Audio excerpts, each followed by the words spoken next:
Good morning. Oh, and in case I don't see you, good afternoon, good evening, and good night. That was a nice quote from Jim Carrey as Truman in The Truman Show that he used to use to let people know that no matter what time of day he saw them, he was thinking about them and wanted them to have a good day. What's nice about that is we can translate that into our program, that we can have a good day. We can have a good day every day, all day. And if we're not having a good day, then we can stop and restart our day. And that's the beauty of this program. I'd like to welcome everybody to the Big Book Living Alive podcast. This is our initial episode. We've done a few previews, and we will be doing weekly chapters after this. The format's going to be pretty straightforward. We'll get a little intro. I'll talk a little bit about what the chapter is. We'll listen to approximately 10 to 12 minutes of Joe and Charlie, and then there'll be a small little bit of discussion and my comments at the end. We'll also make available the raw version of this on our Patreon site. Please check the links on our website or in this podcast so that you can go ahead and get those if you would like, or if you just would like to support us and help keep the cause going, that would be appreciated. So what makes this version or this podcast different than every other time you've listened to Joe and Charlie? And I'm assuming that many of you out there that are listening to this podcast have listened to Joe and Charlie over the years. Well, this is because what we found was there was a seminar done in St. Vincent's College, which is in the Laurel Highlands in southwest Pennsylvania. Joe and Charlie came in for the weekend in July of 1993. And at that seminar, they did a recording. They did cassette recordings of the whole weekend. Now, I've been doing a Joe and Charlie weekly meeting for the last couple of years, and I use the tapes from Laughlin, Nevada, and we've been through them a number of times, and I enjoy them every time I hear them. But this was really unique. This was a chance to hear that same seminar done a little differently, because just like your signature, we can't do the same seminar, or they couldn't do the same seminar the same way every time, all the time. The jokes changed, the locations changed, the little bit of the examples that they used over time evolved or changed. So you'll be able to pick some of that out as we start moving forward. What are we going to hear today? Well, today we're going to start with the absolute intro, Meet Joe and Charlie. If you'd like to hear the Father's Invocation and some of the open material from the conference, which are the intro pieces, they are available once again on our Patreon. I'm not going to do them as part of this series. We're going to stick pretty much just to Joe and Charlie. So as I said, in this intro piece, they're going to introduce themselves. They're going to talk about the fact that they do not, nor did they ever, represent AA as a whole. And this is a good time for me to do the same. I do not now, nor do I in any way, represent AA locally or as a whole. This podcast is being produced on my own, with your help, hopefully. This podcast is my own opinion, and my podcast is my information, my interpretation, and how I live my life in recovery. It is by the grace of God, my higher power, and this program of AA that I found sobriety 4.5 years ago. I am very happy that I did. I live my life every day thankful for that. And that is why I'm pleased to present to you the new Joe and Charlie podcast. Hello everyone, my name is Joe McCoy and I'm an alcoholic. Hi, Joe! And it's truly by God's grace and the fellowship of Alcoholics Anonymous and the program of Alcoholics Anonymous that I find in a book called Alcoholics Anonymous that I'm sober today, and for that I'm very, very thankful. I have a feeling of gratitude at this place for some reason. And Father, I want to thank you for your heartfelt welcome and the privilege of allowing us to be here this weekend. We'll do our best to leave it in the same shape we found it. It's a special place. As we drove up the hill, I felt a very special feeling come over me when I got here. So I'm looking forward to this weekend because I can see now this is going to be a highly spiritual weekend. I would like to say to Bob there, if I hadn't had a drink in 34 years, I think I'd just quit. And out in Oklahoma, to be married to the same woman for 50 years is sinful. Congratulations, though.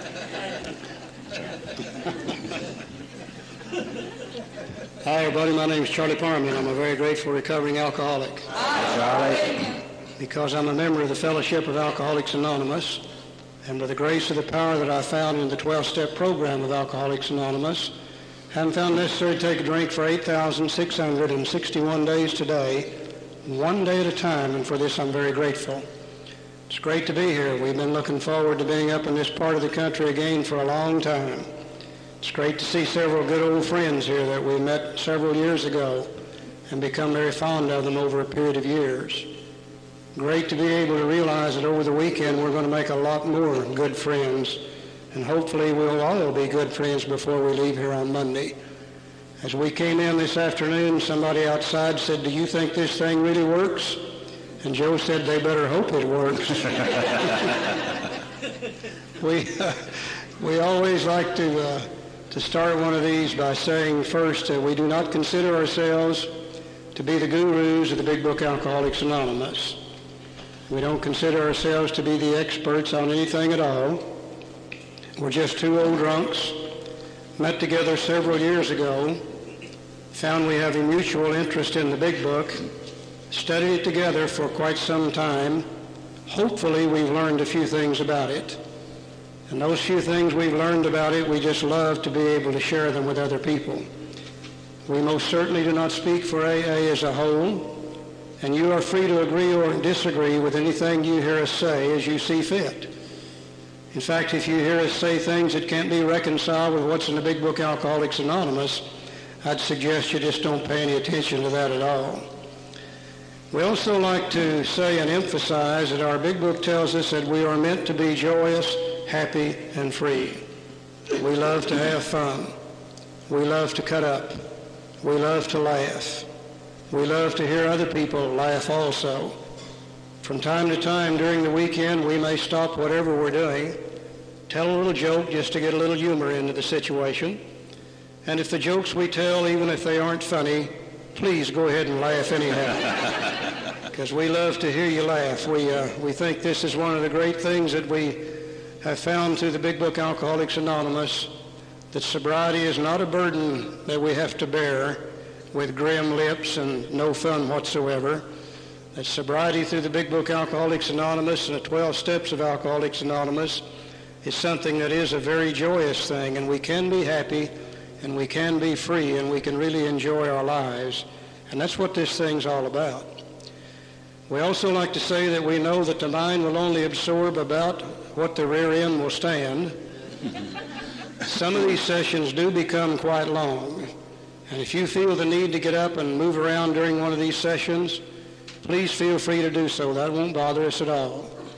If you feel the need to go out and get a cup of coffee, smoke a cigarette, whatever, please feel free to do so. That won't bother us either.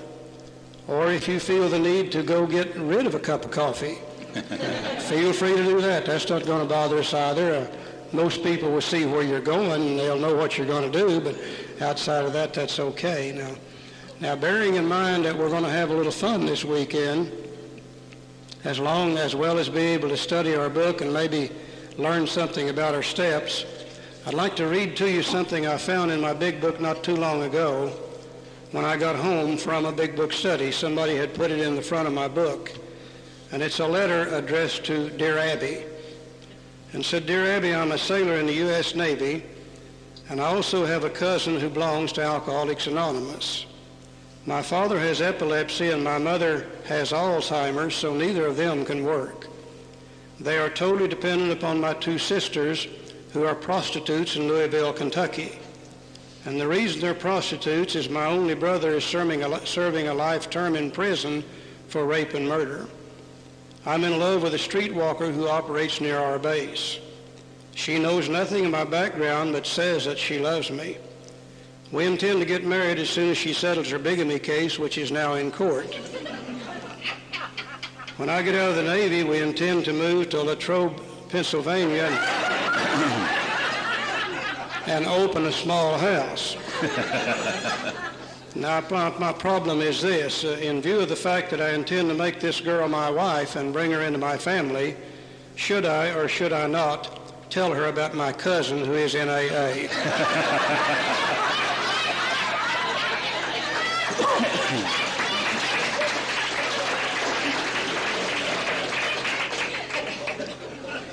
I think he was in serious trouble, don't you? I was so glad to hear Bob state what he said about when he came into AA some 30 some odd years ago, and his sponsor handed him the big book Alcoholics Anonymous and said, I don't want you to read this thing, I want you to study it because it is a textbook. And that was what the general philosophy of AA used to be 25, 30, 35, and 40 years ago. Somewhere our fellowship, I think, became a victim of its own success. And we became so successful at helping so many people that everybody in the world got to wanting to be a part of this fellowship of Alcoholics Anonymous. And we grew and we grew and we grew and we grew, but as we grew in numbers, we began to lose sight of our spirituality. And somewhere we begin to measure success in AA by how long we've been sober rather than by the quality of our sobriety. And nowhere in the Big Book Alcoholics Anonymous does it talk about length of sobriety. It does talk about quality of sobriety. And we began to put the Big Book Alcoholics Anonymous to the side, and we began to start staying sober on fellowship only, one alcoholic sharing with another, a tremendous amount of strength and power there, but we began to try to stay sober on fellowship only, and slowly lost sight of the fact that through the program we can be joyous, happy, and free if we use the 12 steps of Alcoholics Anonymous. And Alcoholics Anonymous began to be something that it really wasn't designed for in the first place. Thank God within the last few years, enough members of Alcoholics Anonymous have realized what's been going on. And enough members of Alcoholics Anonymous are going back to the basic fundamental program of Alcoholics Anonymous as outlined in the Big Book Alcoholics Anonymous. And I think Joe and I are very blessed to just be a small part of perhaps helping the AA fellowship go back to its own program of Alcoholics Anonymous. And we're going to talk about this book, and as we talk about it, we're going to talk some about the history of it. I think if we can look at the history of it and see some of the ideas behind it, we can begin to see where the big book really does fit into the scheme of things. We can begin to see why the big book was written in the first place. And I think by looking at some of those historical ideas, we'll be able to better understand the book as we go through it. So in order to look at the history of the book, we like to always start with the foreword to the second edition, which has some of the great historical facts about the beginning not only of the fellowship, but also the book Alcoholics Anonymous. Joe? Let's turn to page Roman numeral 15, and we'll begin there. The forward to the second edition. And in the forward of the second edition, it has lots of historical ideas, and I think it's good to always look at our history in Alcoholics Anonymous to know where we've been and how it started, so that we might return to that today. And in the history, we'll find three different ideas that are presented here. One of them has to do with the problem. We need to know what is the problem of alcoholism. And then we need to know, once we understand the problem, then we need to understand the solution to this problem. And then we need to see the planned program of action that was presented to us. So in the history of Alcoholics Anonymous, we'll see these things: problem, solution, and the program of action. And all through this book, we see those same themes throughout this book, Alcoholics Anonymous. And we can keep that in mind, then we can learn and know how this book is written. Introductions, whether it's starting a new book or a new webcast or starting a new series on TV, it's always about how are you going to meet and greet the characters you're going to get to know. If you listen to Joe and Charlie for the number of years like I have, you're very comfortable with how they introduce themselves in the McLaughlin tapes or in the Big Book Comes Alive 2013 tapes. So it's kind of fun to hear them talk a little bit different. They joke with a different member in the audience, and their days of sobriety are less than they were in the other versions. And I hope you caught the fantastic joke there at about minute 9 about the gentleman who was trying to decide whether or not to tell his family, his future bride, that, his brother was in AA. Now, that may seem like a dated joke, but if you think back, that really did make sense, even a few years ago. We could do all of these things, and we could have family members with all these terrible secrets, But God forbid one of them be an alcoholic or an addict. Alcoholism and addiction are not the zombie apocalypse. It's not contagious. I can't bite you and give you my disease. It may be hereditary, there's still debate about that. But the bottom line is I did this to myself and I have to take responsibility for it. I have an obsession of the mind. I have a disease of the body. And as long as I don't take that first drink, I know I will get through today. I will continue to have family trust, love, and care for me because I have not done something stupid. As we move past the joke in this chapter, they start talking about the big book. That is the big book, blue, covered, Alcohol Anonymous. It's now blue and yellow with the dust jacket as a textbook. And that is what it is meant to be. It was written by Bill W. as a textbook.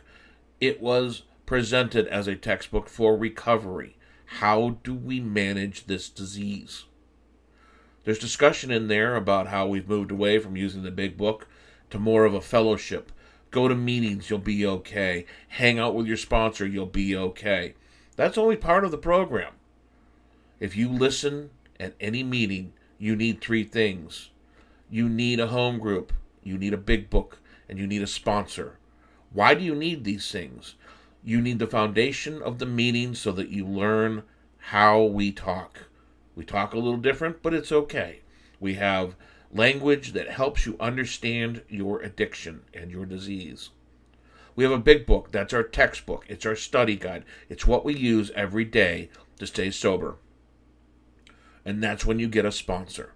You cannot sponsor yourself, regardless of what you may think. There is no self-healing, and you can't do it being California sober. AA is an abstinence-only program. I'm not going to get into whether or not you're taking Suboxone or other things to help reduce the cravings. That is not my concern. That is not my judgment. I'm not a doctor. I cannot tell you whether to do that or not. If it helps maintain your sobriety, I am for it, as long as it is not another drug you're putting into your body that is illegal or is addictive by nature, because then you're just trading one for another. We'll get into geographic relocations at another chapter, but remember, no matter where you go, there you are, and you bring your baggage with you. So just because you move, just because you try something new, just because you switch from beer to wine, and wine to vodka, and vodka to marijuana, and marijuana to heroin, doesn't matter. You're simply trading one for another. Joe and Charlie finish up this chapter talking about three things. They talk about the problem, which we've been discussing. They talk about the solution, which is the big book. And then they talk about a program of action. And what exactly does that mean? This is a program of action. That's why you go to meetings. That's why you get a sponsor. That's why you read the big book. You are an action-oriented person from the day you stop drinking. Why? Because it's not going to do it on its own.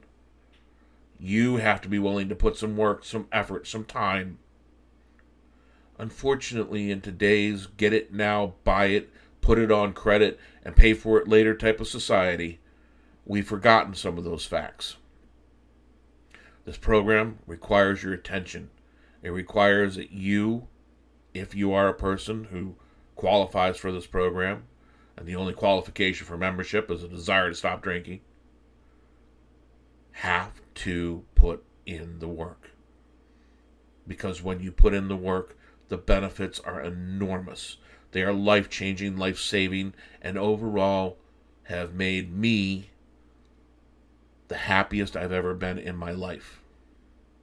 With that, I want to thank you for joining our initial podcast. Remember, Big Book Living Alive is a weekly podcast highlighting Joe and Charlie and the Big Book Seminar they presented in Latrobe, Pennsylvania in July of 1993. Website online for additional content. If you'd like to hear the 12-step prayers set to music, that's always a nice beginning for your day or close to your day. You can get additional content regarding the chapters that we don't cover for the opening of Joe and Charlie on the Patreon site, or make sure you download our podcast from your favorite podcast streaming service. Until next week, thank you very much. Good night, God bless, and we hope to see you next week.